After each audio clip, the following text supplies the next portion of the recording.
The email arrived at 6:14 on a Tuesday morning, before I'd even poured my coffee. Subject line, "Welcome to the Hargrove family." I hadn't applied anywhere. I hadn't resigned from anything.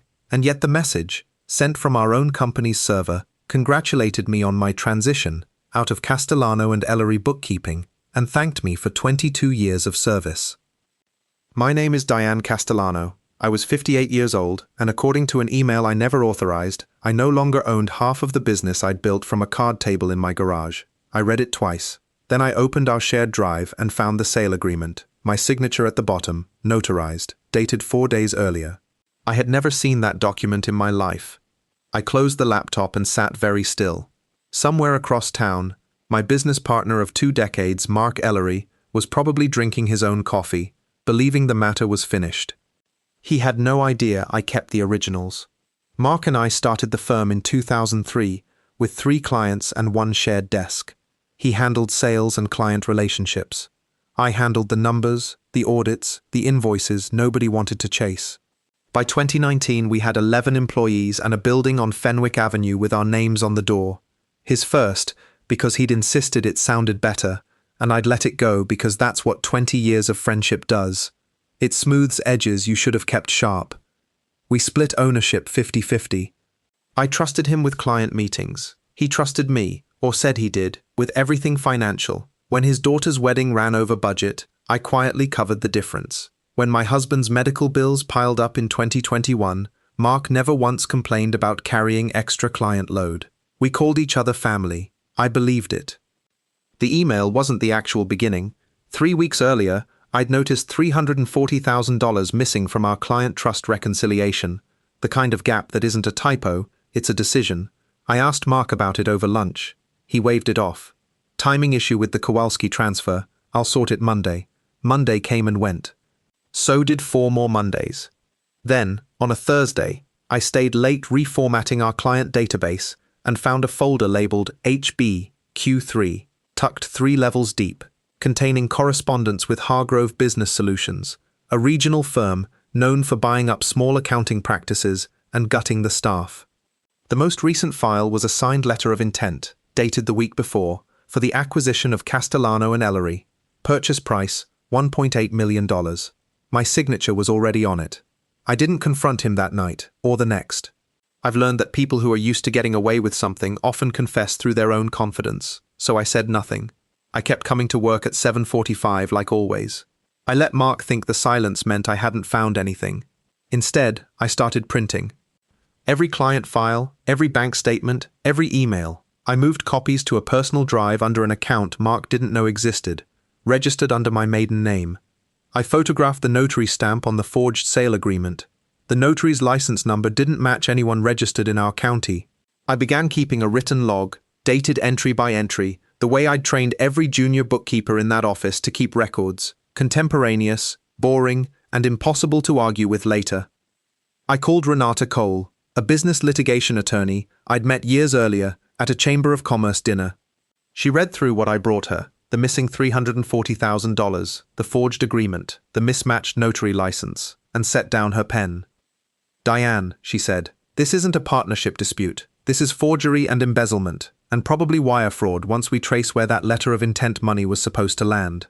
Renata hired a forensic accountant, a sharp, quiet man named Felix Oyelaran, who spent 11 days tracing the missing funds through 4 transfers before they landed in an LLC registered to Mark's brother-in-law. An LLC formed exactly 6 weeks before the first transfer. Renata also subpoenaed the notary registry. The stamp on my forged signature belonged to a notary who had retired in 2019 and whose seal, it turned out, Mark's office manager had never returned. Hargrove Business Solutions was scheduled to finalize the acquisition at a closing meeting in 3 weeks, with wire transfer of the full $1.8 million contingent on both partners' signatures being verified. Mark believed my signature was already secured. He believed I was still in the dark. Renata's plan was simple. Let the closing meeting happen. Let Mark walk in believing he'd won. We wouldn't stop it early. An early confrontation would only give him time to move money again, or claim the forgery was a misunderstanding that could be quietly settled. Instead, we would let Hargrove's own closing attorney discover the forgery in real time, in front of witnesses who had no loyalty to either of us. I signed nothing. I said nothing to Mark. I kept showing up to work, reviewing invoices, saying good morning. For 3 weeks, I was the version of myself he expected, trusting, distracted, easy. The closing meeting was held on a Thursday morning at Hargrove's downtown office, 17th floor, glass conference room, overlooking the river.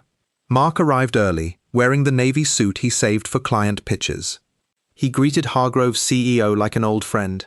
He did not know Renata and I had arrived 20 minutes before him, and met privately with Hargrove's closing counsel, a woman named Priya Anand, who reviewed our binder of evidence before anyone else sat down.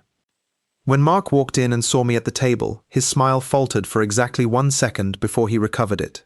"Diane," he said, "glad you could make it. Big day." "It is," I said. Priya opened the meeting by asking Mark to confirm the authenticity of the seller's signatures on the agreement. He said yes without hesitation. "Miss Castellano," Priya said, "can you confirm this is your signature?" "No," I said. "I've never seen this document until 3 weeks ago, when I found it in a folder Mr. Ellery hid on our shared server." The room went quiet in the particular way rooms go quiet when everyone realizes the meeting has already ended, even though no one has said so yet. Mark's face drained of color. "Diane, we can talk about this outside." "We can talk about it here," Renata said, and placed the binder on the table. The forensic accounting report, the notary registry showing the stamp, belonged to a retired notary who hadn't practiced in 5 years.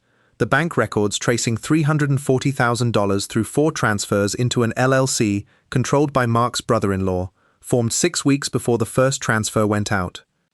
Priya didn't raise her voice. She simply closed her laptop. "Hargrove is withdrawing from this transaction, effective immediately. And given what's in front of me, I have an obligation to report this to the State Board and to our compliance office." Mark said my name twice. I didn't answer either time. The Hargrove acquisition collapsed within the hour. Renata filed for an emergency injunction freezing the business accounts and the LLC linked to Mark's brother-in-law before either could be drained further. The county recorder flagged the forged sale agreement as fraudulent, which meant it never took legal effect. I remained a 50% owner of Castellano and Ellery the entire time, no matter what the paperwork claimed. Mark was charged with forgery, wire fraud, and embezzlement, facing a forensic accounting trail that even his own attorney called not a good case. He pleaded guilty 11 months later. He was sentenced to 18 months, ordered to pay $340,000 in restitution, and permanently barred from holding a bookkeeping or accounting license in the state. His brother-in-law was charged separately for his role in the LLC and received 3 years of probation and a smaller restitution order. I bought out Mark's remaining ownership stake for $1, as stipulated in the settlement, and renamed the firm Castellano Financial Group. 6 of our 11 employees stayed. The other 5 had already quietly started updating their resumes the week rumors began circulating, and I didn't blame them. 3 years later, Castellano Financial Group occupies the same building on Fenwick Avenue, though the sign out front only has one name on it now. Revenue is up 30% from where it was the year everything fell apart. Felix Oyalaran, the forensic accountant who first traced the missing funds, now works for us full-time, running the internal controls I insisted we needed after watching how easily a forged signature can almost erase 2 decades of work. I still think about the version of myself who might have confronted Mark in the parking lot the night I found that folder, who might have yelled, or quit, or torn the whole thing down out of anger instead of patience. That version would have felt satisfying for about a day. Instead, I chose to be boring and thorough, the same way I'd trained every bookkeeper who ever worked for me. It turns out patience is not the absence of anger, it's what anger looks like when it decides to win properly. Mark writes to me sometimes, from a halfway house 2 counties over. I haven't answered yet. I might, eventually, but I no longer feel obligated to explain that decision to anyone, not even to him.